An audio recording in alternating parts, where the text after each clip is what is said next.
Let's mic आज का अखबार। नमस्कार, लेट्स माइक में आपका स्वागत है। आज का अखबार के साथ मैं राखी जैन। यहाँ हम देश दुनिया के सबसे बड़े और विश्वसनीय अखबारों से चुनते हैं वो रिपोर्ट्स जो सिर्फ खबर नहीं, आपकी समझ और सोच को गहराई देती हैं। द गार्जियन में प्रकाशित संपादकीय में डोनाल्ड ट्रंप और भारत के रिश्तों पर एक दिलचस्प पहलू उठाया गया है। अखबार कहता है कि ट्रंप ने भारत पर दबाव बनाने के लिए रूस से तेल खरीद पर 50% टैरिफ लगाकर सोचा था कि मोदी झुक जाएंगे, लेकिन हुआ उल्टा। मोदी सीधे चीन चले गए और वहां शी जिनपिंग से हाथ मिलाया। यानी वॉशिंगटन की बजाय अब तस्वीर तियानजिन में बदलती दिख रही है, जहां शंघाई को ऑपरेशन ऑर्गेनाइजेशन की बैठक में मोदी, शी और पुतिन एक मंच पर नजर आए।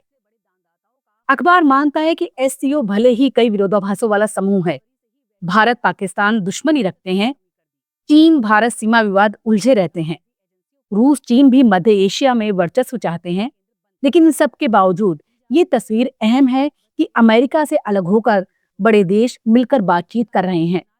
लेख का कहना है कि ट्रंप की नीति ने भारत को अमेरिका से और करीब लाने की बजाय चीन के मंच पर ला खड़ा किया।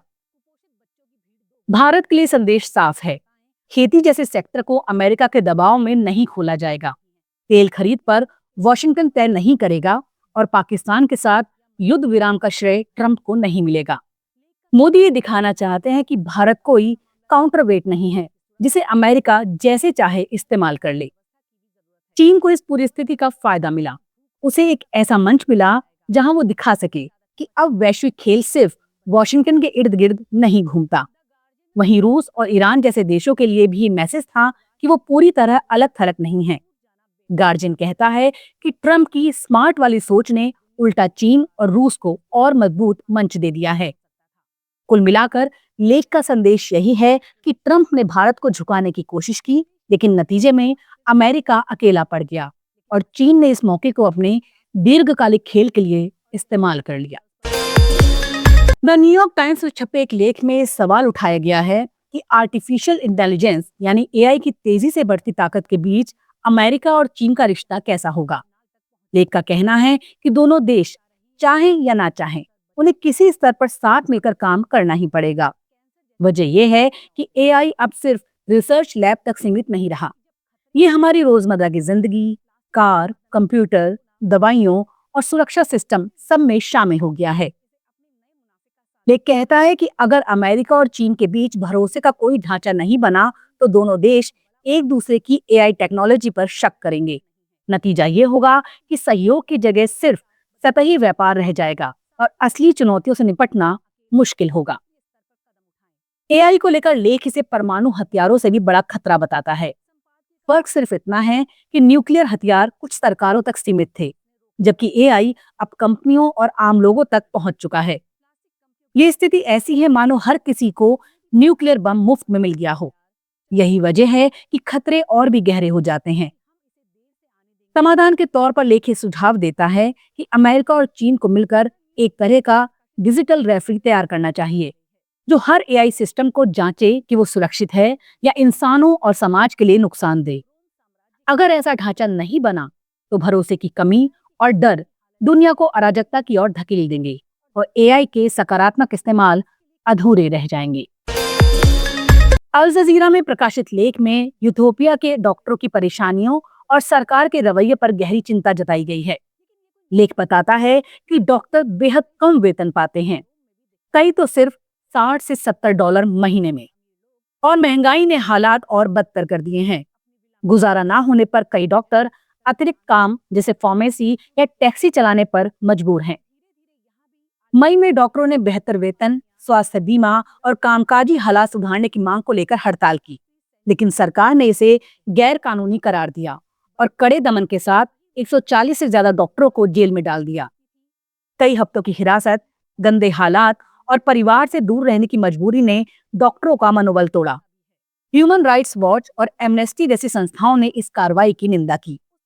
डॉक्टरों का कहना है कि उनकी नौकरी अब गुजारा लायक भी नहीं बची। कोई रिश्तेदार ट्रक चलाकर उनसे 3 गुना ज्यादा कमा लेता है। इस वजह से बहुत से डॉक्टर पेशा छोड़कर विदेश चले जा रहे हैं या अन्य काम ढूंढ रहे हैं।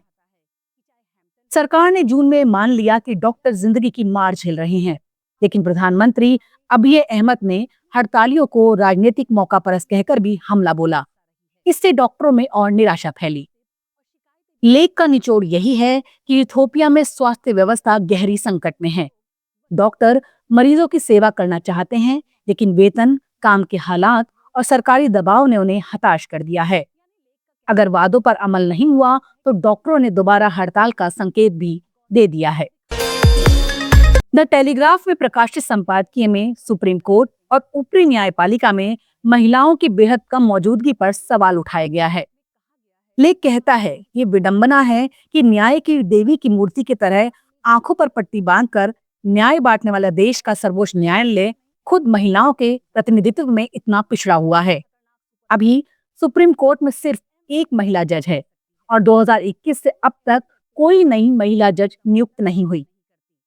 संपादकीय बताता है कि अक्सर ये तर्क दिया जाता है कि जजों की नियुक्ति सीनियरिटी के आधार पर होती है, लेकिन हाल ही में न्यायमूर्ति विपुल पंचोली की नियुक्ति में यह नियम लचीला हो गया, क्योंकि उन्हें 3 वरिष्ठ महिला जजों को पीछे छोड़कर चुना गया। इस फैसले से कई महिला वकीलों और सुप्रीम कोर्ट बार एसोसिएशन ने निराशा जताई है। आंकड़े बताते हैं कि देश भर में हाई कोर्ट के 1100 से अधिक स्वीकृत पदों में से सिर्फ 103 पर महिलाएं हैं। आजादी के 75 साल में सुप्रीम कोर्ट तक पहुंचने वाली महिला जजों की गिनती महज 11 है और कभी कोई महिला भारत की मुख्य न्यायाधीश नहीं बनी। लेख ये भी कहता है कि महिलाओं के सामने कई रुकावटें हैं। नियुक्ति प्रक्रिया का अपारदर्शी होना, कोई आवेदन प्रणाली का ना होना और वरिष्ठता तय करने के तरीके में असमानता। रिसर्च से यह भी पता चला है कि महिला जजों को सुप्रीम कोर्ट में औसतन पुरुषों से बाद में विचार के लिए चुना जाता है, जिससे उनकी सीनियरिटी कम हो जाती है और आगे बढ़ने का मौका घट जाता है। इस बार तो सुप्रीम कोर्ट की अकेली महिला जज ने भी विरोध दर्ज किया और चाहा कि उनका असहमति पत्र सार्वजनिक किया जाए, लेकिन अब तक ऐसा नहीं हुआ। संपादकीय साफ कहता है कि न्यायपालिका बार बार महिलाओं की भागीदारी बढ़ाने की बातें तो करती है, मगर असलियत में गंभीर असंतुलन बना हुआ है। अगर सचमुच सुधार चाहिए तो सिर्फ भाषण नहीं, बल्कि नियुक्ति प्रक्रिया में पारदर्शिता और महिलाओं की बराबरी को हकीकत में उतारना होगा। द वायर में प्रकाशित लेख में सवाल उठाया गया है कि हिंदी साहित्य की दुनिया कब पुरुष और स्त्री को बराबरी से देखेगी। लेखिका अपने अनुभव के जरिए बताती है कि इस संसार में कदम रखते ही एक नए लेखक, खासकर महिला लेखक को कई तरह की मुश्किलों और अजीब अनुभवों से गुजरना पड़ता है। लेख में कहा गया है कि किताबें लिखने और छपने के बाद प्रतिक्रियाओं का दौर आता है। सोशल मीडिया ने लेखकों और पाठकों को करीब तो किया है, लेकिन यहाँ भी दिखावे, निजी स्वार्थ और अनकही अपेक्षाओं की भरमार है। वरिष्ठ लेखक अक्सर नवोदित लेखकों से इनबॉक्स में निजी संवाद करते हैं, सार्वजनिक समर्थन देने से बचते हैं। ये संबंध कई बार गुरु शिष्य जैसा लगता है, लेकिन इसके पीछे दिखने और दिखाने का खेल भी चलता है। लेखिका ने अपने निजी अनुभव साझा किए हैं।